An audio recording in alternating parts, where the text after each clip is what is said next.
Welcome to the Completely Unnecessary Podcast. The holidays are here. It's Tuesday, December 6th, They sure are. 2022. There goes my email. That's Ian. I'm Pat.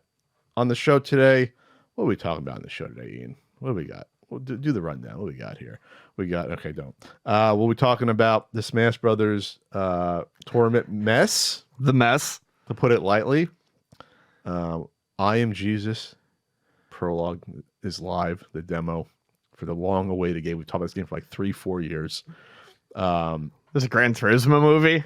Yeah, that's weird. Other stuff. We'll do a Q&A. We'll do voicemails. Did you have a nice weekend watching Wednesday Addams? I did, and we talked about it on the bonus bits and the what do you call it? What do you call the bonus bit? What do I call it? Yeah, Nothing Matters. Nothing Matters With Pat and Ian. So check that out. You don't know the name of it? No, I don't know the name of the bonus bit. So Nothing Matters. Ian's engaged. I am engaged. So I talk about I talked about Wednesday, and then you talked about Harry Potter movies. Harry Potter. I did bring up Columbo, but I will now real quick. Columbo has been great. I'm into season 5. They did 7 series in the 70s, and then it came back in the late 80s, and it was on for like 10 more years, something like that. So there was like a 10-year gap in between. Jeez. Yeah, they're great. They're engrossing.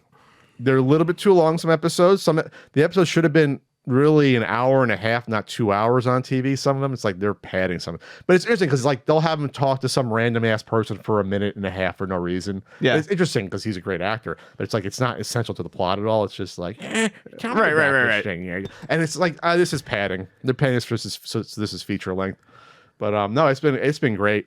And they drop a little more hints about him and you never see his wife. I talked about how Kate Mulgrew played the wife in a spin-off series that Peter Falk disavowed because when they cast her, she was 23 years old in the late 70s, and Peter Falk in the late 70s was like 50. So it's disgusting that they did that. And even in that episode, they said he even mentions we were high school sweethearts. So like the wife's the same age as Peter Falk. Anyway. He publicly disowned that fucking show, and they had to retcon the show while it was being made to be like, oh no, this is not really the wife of Columbo. They fucked up. And it sounds like a fucking mess that they did that. They made it like the Kate Mystery Adventures or something instead of like it started up as Columbo's wife.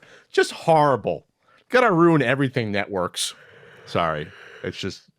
Anyway, so I've been falling asleep to Columbo and rewinding it. I just saw an episode with Ricardo Montalban as the villain. He's amazing, obviously. The one thing that's weird about Columbo, they reuse actors.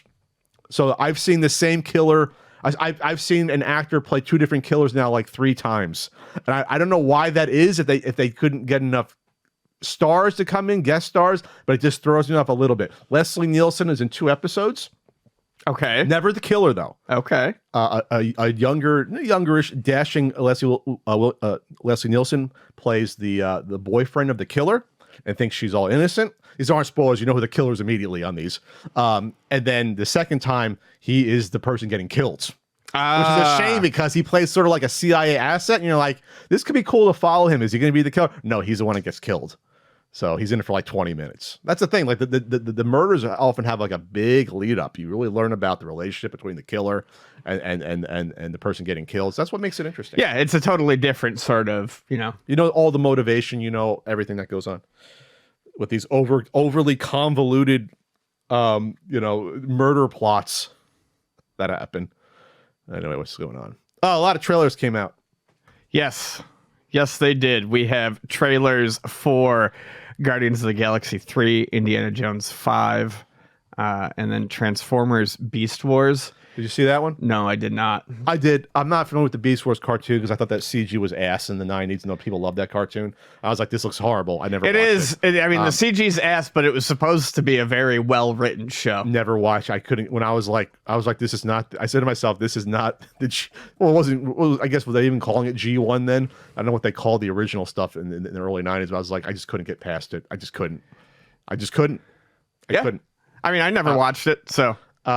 Indiana Jones 5, I don't know what way that's going to go. I think it'll be automatically better than Crystal Skull, since that was a bad plot and too much CG madness. I refuse to watch Crystal Skulls, and I'm going to be honest, I'm probably not going to watch this one either. I'm sick of this shit. I'm so fucking sick of having to fucking make 8 million sequels. I'm sick of having to drag these old people out and fucking hook them up to goddamn puppet strings and make them do the dance. It's pathetic. Well, it's fucking creatively, like... It's done. It's done. I would hate it less if they would just fucking recast. Well, that's what Indiana Jones is a character. Yes. Harrison Ford is not actually Indiana Jones. If they made this like James Bond, we could have had like 20 Indiana Jones movies by now. You know, we could have had one every few years, and I think at one point that's what they were thinking about doing with the character. That's the way to fucking do it. And people would have been pissed off, but boy, they were pissed off when Sean Connery was recast. Obviously, people get over it. They get over it, and you move on.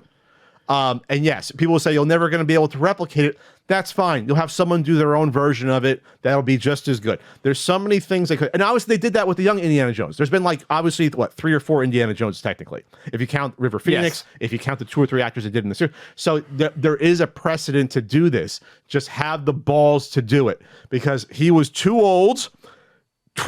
12 years ago with Crystal Skull, he was in his 60s, and now he's 80, and it's like they CG'd his head onto him, right?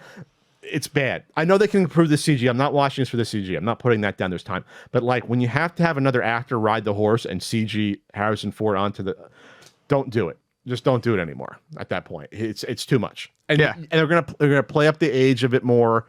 I do like the fact that Salah's in it. They brought back Salah from the first movie and from... and from John Rhys Davies from Last Crusade. I do like that. But the questions are... I'm going to say, where's Karen Allen? They're going to explain what happened to her. Did she die after they got, spoilers, they got married and the Crystal Skull? Where's Mutt? Is the new guy Mutt now older? They didn't bring back Shia LaBeouf. You forgot he was in I've never seen Crystal Skull. I did forget Shia that he LaBeouf was in is in it as Mutt. Right, but he's not now. He's not in this one, but there's an actor that was also the same actor in Predator, in the Predator movie. I thought that was bad. Playing a character, I wonder if that's Mutt. So they're recasting some, but not others. I don't know. The point is like once you get to this point, what do you do? What do you do? So this is going to be from the trailer. It looks like this is going to be a time travel plot going back to old indie adventures, and that scares the living shit out of me to do that sort of thing with Indiana Jones, because the whole thing about Indiana Jones was it was supposed to be. I know there's weird shit, supernatural stuff that happens, but it wasn't like sci-fi heavy until Crystal Skull ruined it. Right. It was more about, a religious faith and things like that, like magic of religion stuff. And now we're going sci-fi. So I'm like kind of scared. But I will see it. I'll see it. I saw the last 2 in theaters. I saw Last Crusade. And I'm pissed that we're still not getting Short Round back. Actor's huge now. No cameo, at least. There wasn't a cameo in Crystal Skull, and I was super pissed off. Because if you're going to have someone, following Indy's footsteps, at least, that's established from Temple of Doom, which is still honestly my favorite out of all of them. I love Temple of Doom. Love Temple of Doom. And always have, always will. Don't understand the hate. And Indy's relationship with Short Round is touching, like father-son sort of thing. It's very heartfelt. And I think they really should have hit upon that. And supposedly the actor's not in this one either, unfortunately. So it's just like, okay, that sucks. And then Guardians of the Galaxy 3, did you see the teaser for that? No, that I did not. I did not look at the Guardians of the Galaxy teaser. It's tough for me to pay any attention to superhero stuff.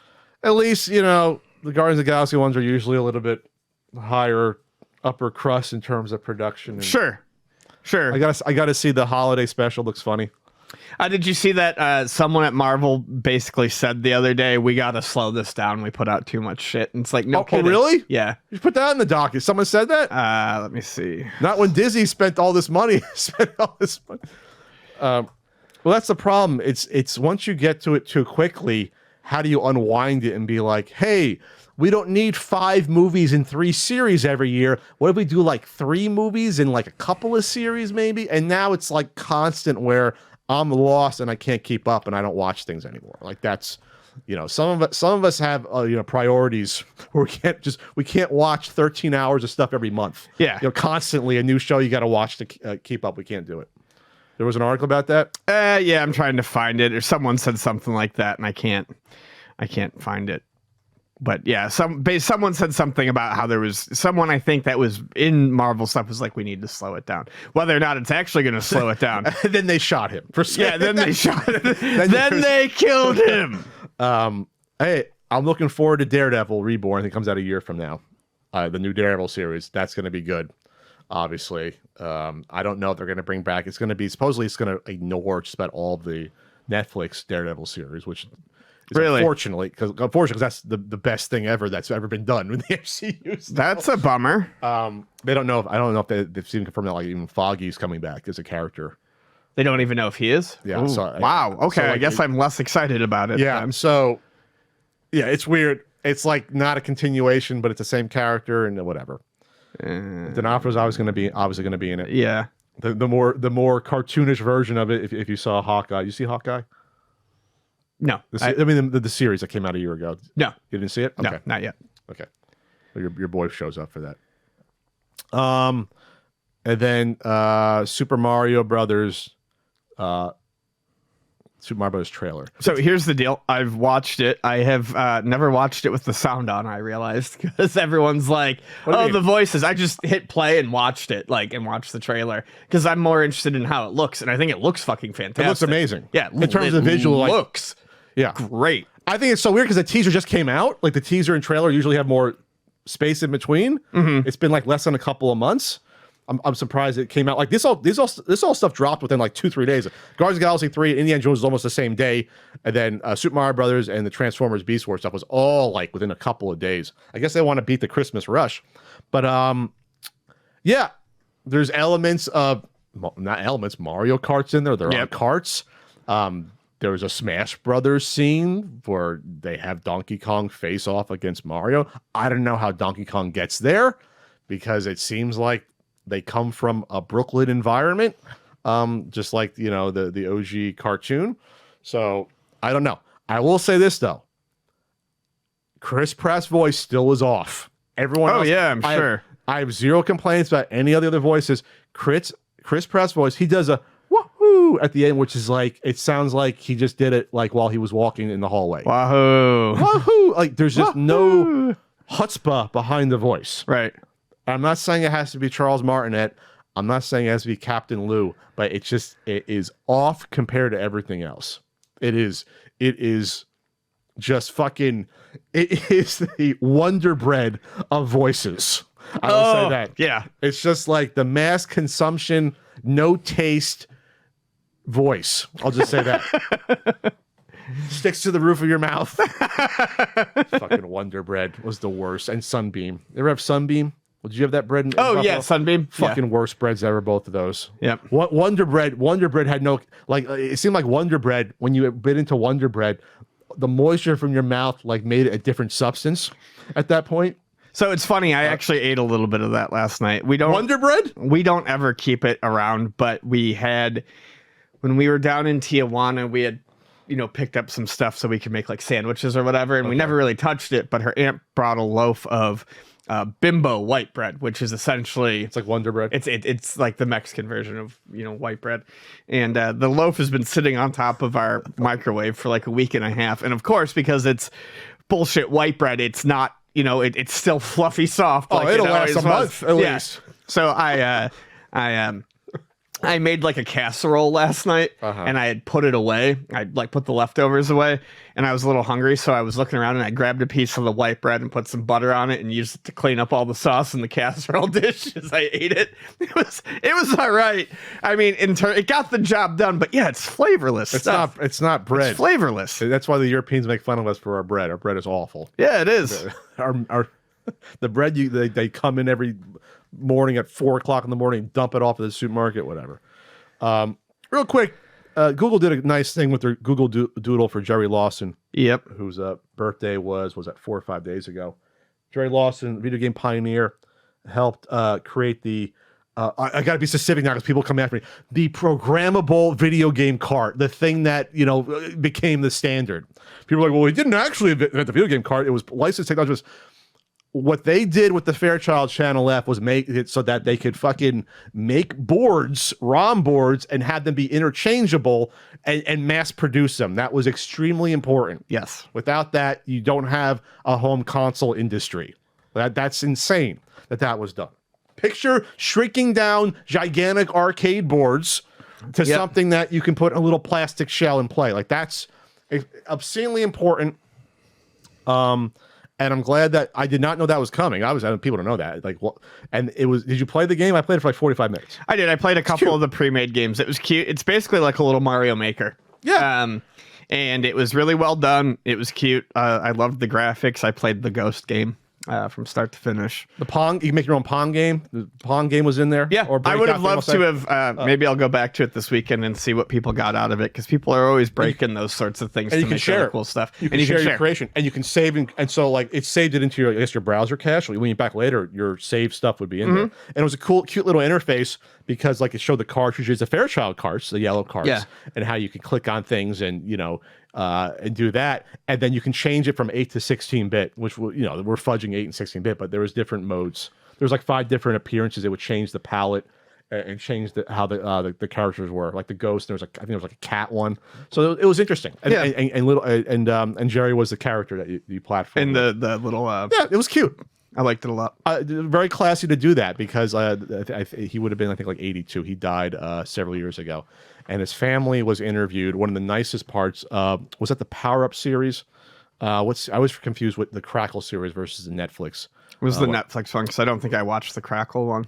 The Netflix one we talked about, they did like 4 episodes of. Yeah, I didn't love all of it, but I really, really liked how they focused on Jerry and gave him the credit he was due. Yeah, they spoke to his was it the daughter and grandkid?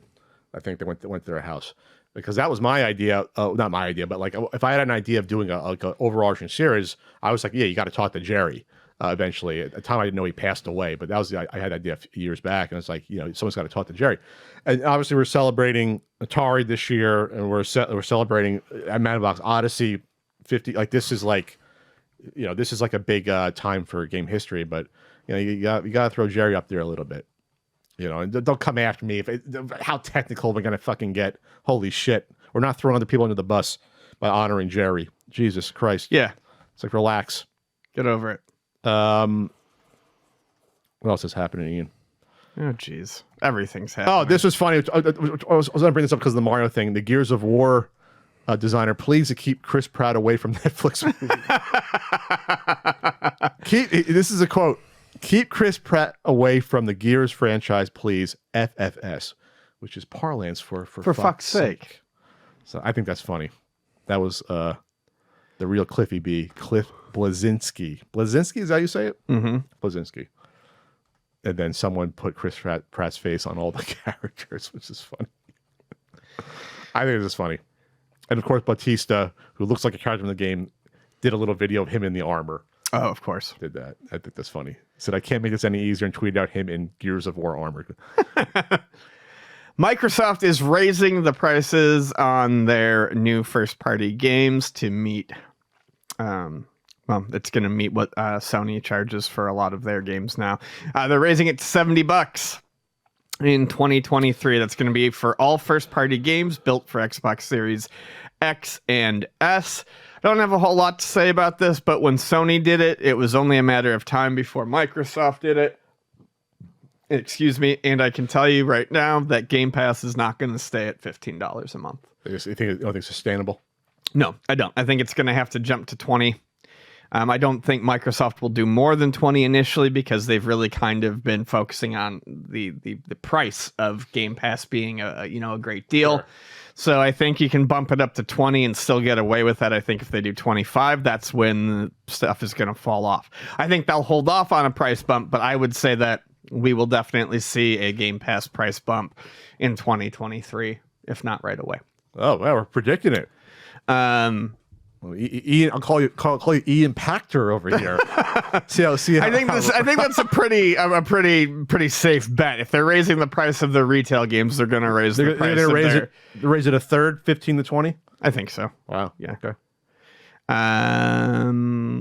So yeah, there's that. Yeah, and I know people are going to say, call certain people corporate bootlickers, but $60 has been the standard price forever on these games now. Yep. And inflation obviously has superseded this, and the cost of some of these games has gone through the fucking roof. Yeah. Games in the 90s didn't cost like $300 million to do. Right. So I mean, like, not to say we should be happy price going up, but like I would have expected this to happen at least maybe a decade before now for these prices to start increasing. Yeah, I'm not at all surprised. As you said, 60 has been the $59.99 has kind of been the go-to since the PlayStation 2 and Xbox era, at least. Sure. I remember a lot of games for the PlayStation 1 being like $49.99, but from like PlayStation 2 and 64 games were around 60, weren't they? No, I mean, N64 games could be as much as $85. That was the problem. Oh yeah, and Super games. Yeah, I mean, you can't look at the N64 when we talk about this because it's a cartridge-based system. Those cartridges were all. Oh sure, I just mean games in general have been 60 at least forever. Sure. Even some NES games got to that point. Most were like 50, but like for new ones, but yeah. 50s to sometimes 60 for some games was not uncommon. And then there were obviously games like Street Fighter 2 that was like $80 when it came out. Plus tax for Street Fighter 2. We used to get receipts at Luna all the time because N64 games really aren't that old in the grand scheme of things. So we'd get receipts and boxes and whatnot. And people were paying stuff like 80 for Mario Kart, 85. Wow. Cartridge games were expensive. But if you just look at disc-based stuff, which is all that matters right now anyways, 60 has kind of been forever.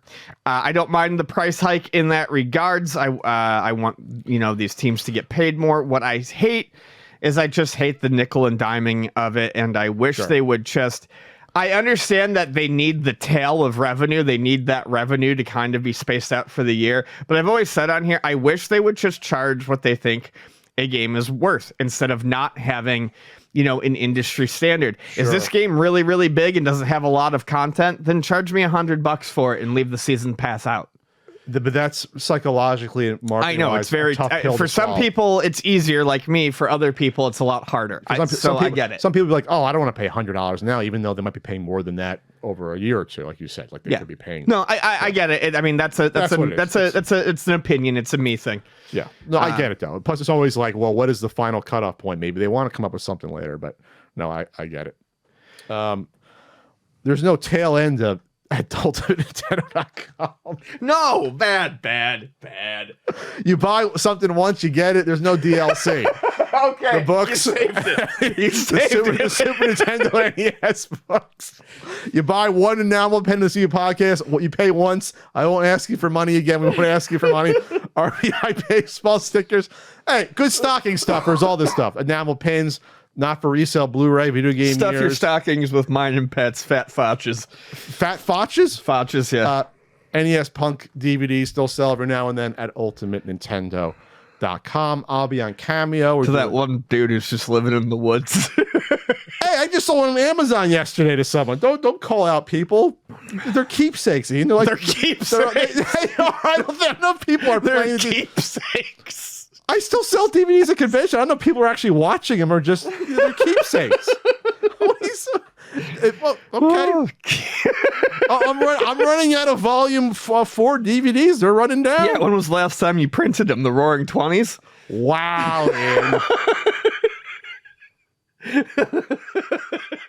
I sold out of the wristbands. You said that was never going to happen. It took a long ass time. And I think it was probably helped by like 50 of them being stolen. Okay, someone did steal some at PAX East, and back in 2015 or so, 16. Don't bring that up. That's kind of a sore spot. You motherfucker! You stole a nice sealed ream of NES Punk wristbands. Anyway, I'll be on Twitch Wednesday, twitch.tv/Country Code Ian will not be there. I'm on Cameo, cameo.com/Pat Country. And Ian, we have where is it? Big news. This one we need it. Big news. Where's the other one? I don't know. Where'd you put it, Pat? Big news. What is it? The app is updated. The Ultimate Game Guide for NES app. Huge update. Thanks to Embraceware. Jerry. I'm going to do the read. The Ultimate Game Guide for NES app is back with a huge update, redesigned from the ground up by a new developer with a new look and much improved performance, fully optimized for iPad with more information displayed on screen, new play state feature to keep track of what games you played, completed, or would like to play later, 3D box renderings of all games with front, back, and spine, over 250 game and accessory magazine ads and promo materials, filter options expanded with presets and new custom options, search feature updated to be more intuitive, additional tips and Game Genie codes added. Pricing data is now updated daily. Some database errors corrected. This is a free update to all past users. It's available now for iPhone, iPad, and for the first time, Mac OS. Sync your collection across all devices with a free cloud account. You can find it at the App Store or ios.ultimatnes.com and redirects to the App Store. So I didn't talk about the app for like 2.5 years because it was in a bad state. I didn't want to promote it. But now it's back to heights that you should all enjoy. And the Android update will come fairly soon. Well, that's a lot of updates and/or changes, and I wish the best for you. For me? Yeah. It's not technically my app anymore, I should say that. It's not under my banner, but I am semi-involved. And then Daniel Greenberg, our pal, and the team at Winter Iron Game Studios are kicking off their 6th season of Ion Gaming with a special charity fundraiser. Starting at 8 p.m. this Sunday at twitch.tv/winterion. The team will be streaming for the Prevent Cancer Foundation to help with education, screening technologies, and supplying underserved communities with access to care. To learn more about the team and their show, visit their website at winterion.com or check out the previous 5 seasons of episodes at watch.winterion.com. Yeah, do it. That's our PSA portion of the intro. We haven't done that in a while, something like that. Well, there's a Gran Turismo movie coming out, and I'm probably not going to see it no matter what. However, when you and I did a little bit of digging, it was actually more interesting than I thought. So you hear Gran Turismo film being announced, and you're like, okay, well, what the fuck? Like the Need for Speed movie? Right. It's literally just, a Fast and the Furious or a race car movie with any other name attached, with a different name attached. I'll tell you what, real quick though, that Need for Speed movie though, all the racing was actually real. Oh, was it? So like the actual racing and chasings are actually really good. No CG bullshit. It's all practical. They actually all raced it. I did see that. Oh, that's interesting. Yeah. But this is actually a little bit more interesting than just, slapping a brand name onto a generic action movie. The upcoming film, this is from Deadline, the upcoming film is based on the true story of Jan Mardenborough, who's billed as having the ultimate wish fulfillment of a teenage Gran Turismo player whose gaming skills won him a series of Nissan competitions to become an actual professional race car driver. Ensemble includes Archie Madek, David Harbour, Orlando Bloom. All right. All sorts of people. Jerry Halliwell is in there. The Spice Girl? Yeah. Okay, I'm in. You got me interested. She was always my favorite too. She was really cute. You like Jerry? So yeah, to me that's interesting. It's actually like a story about someone whose life was changed about the game. And what I find interesting about this is just how much video games and how racing video games get more and more realistic. How much we've seen racing video games and actual racing cross lately. We've got this story coming out about a guy who played Gran Turismo and became an actual race car driver. And then there was that NASCAR story a couple months ago or a month ago about that dude who did the really crazy like nitro boost and like glided around the wall, and glided along the wall and to win. And he was like, I used to do this all the time in GameCube, blah blah blah. And he's like, and I just wanted to see if it would work, and it worked. That happened a few weeks ago. It was like a month ago, or a few weeks ago. He rode the wall. Yep, he boosted and rode the wall. That's what he said. And so that's crazy. So I find that interesting that, racing, you play a lot of football games, doesn't mean you can go out there and play football. You play a lot of basketball games, you're not going to go out there and play basketball. You play a lot of racing games that really focus on the simulation aspect. It's 1-to-1. Okay, and that's 1-to-1. that's possible. Especially if you buy a wheel controller. Yeah, exactly. And those setups are like realistic. You can spend several $100s. You can spend several $1,000s on the home setups. You can get the chairs that move and shit like that. No, it's crazy. Probably the only 1-to-1 thing you can do with video. You can really train that stuff. So it's neat. I think that's pretty cool. Absolutely. We didn't talk about another trailer, Cocaine Bear. That's another trailer that came out. I have not seen the trailer, but I love Ian, bears, so I really want to see it. Cocaine Bear looks amazing. It's gonna be amazing. Only in theaters. It's you need the whole theater experience for Cocaine Bear. My friend Sam and I, who Samantha and I, we're the ones who we get really into Fat Bear Week every year. And we've been into Fat Bear Week since inception. And when the Cocaine Bear poster came out, I was like, are we watching this? And we're already planning. We're doing a Netflix watch party when Cocaine Bear comes out or whatever it comes out. It's going to be in theaters. Oh, it's going to be in theaters? Oh, this deserves the theatrical treatment. I will be there. Here's the crazy thing about Cocaine Bear, though. I think it's Ray Liotta's last appearance. We love Ray. He looks great. He appears. I love Ray Liotta, but I saw his name on there, and I'm like, wait a second, that man passed away. Is this going to be his last movie? February 24th. Directed by Elizabeth Banks. Yeah, that's kind of a shocker. Yep. Like Elizabeth. I didn't know she directed, but directing Cocaine Bear. I think that's funny as hell. Yeah. Okay, she is who I thought she was. Yeah, I didn't know she was a director either, but that's just funny. And then it's going to be like dark comedy tone. Obviously horror. It's a bear fucking things up, but like dark comedy. Yeah, because it's ridiculous. Yep, it's ridiculous. Based on a true story again. Yeah, but that bear, I have a feeling that bear did a lot of cocaine and died in 20 minutes. I have a feeling they're going to extend pretty much what happened. Yes. The fucking heart probably exploded in that bear. So I have a feeling the bear's probably going to last longer than 20 minutes in this. Yes, the bear's going to go on a fucking rampage in this. That's the fun of it. It's going to be great. It's going to be great. I fucking can't wait. I cannot wait for February 24th, Ian. Yep. Close out the winter. I mean, it's still winter, but no one counts March Not here. Winter. Not here. No one counts March for winter. Even if you're in Buffalo, winter goes through April, but in San Diego, even Jersey, you're done by mid-February. It was snow in April sometimes in Jersey. I remember that. Yeah, it's shocking, but sometimes the spring was fine. And then probably, we got to bring up this Kickstarter real quick. This was alerted to us this morning. Probably not a full topic. It's just it's the GKD Plus, the ultimate retro game console with joystick. It's a Game Boy aftermarket ROM. It's a console. ROM player. It's a ROM player. They already hit their goal, 7 days to go. But what's shocking about it, Kickstarter says it's a project we love, but they're including 2,500 plus retro games with it. So obviously that's not kosher to do that. I'm not talking about the quality of the product itself. It might be great. It has dual joysticks on the front. Looks nice enough. But I cannot believe that they're getting away with this and that they haven't been called out on by anyone about this. Because I just don't remember this happening before.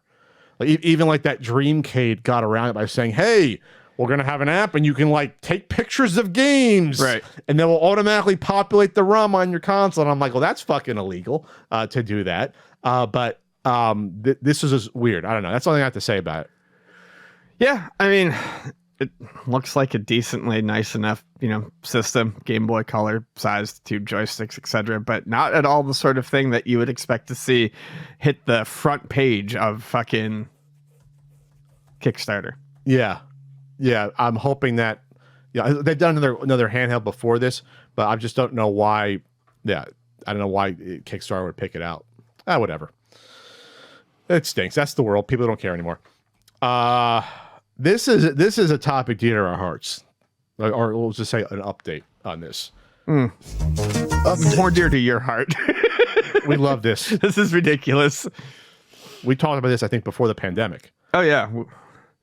So this is from our favorite folks, Playway, who do all the simulator games you can think of. Car Mechanic. They have Hobo Simulator. I think they have a store one potentially.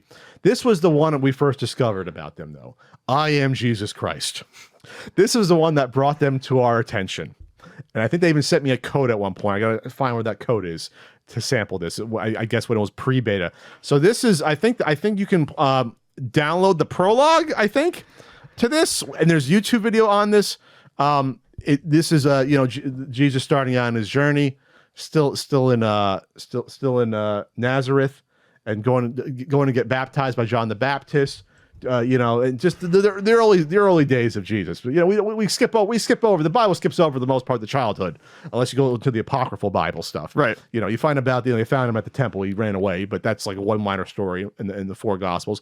But like, I think this is going to be entertaining. I would actually play this. So there's a trailer, right? Yes. And I just stopped it in the middle here, and this screen says day 39 in the upper right-hand corner. This is at 48 seconds if you want to check. Okay. It's funny to read this. So fasting of the Holy Spirit appears to be the mission we are on. And it says, you are starving and must head to each prayer location indicated by the God rays and pray in order to survive in the desert. It also says you're out of Holy Spirit. Use the R key in order to recharge your energy. Yes. So I guess to do miracles and you have to have your spirit, your key meter charged up, which makes sense. Sure. Jesus gets tired. Yeah.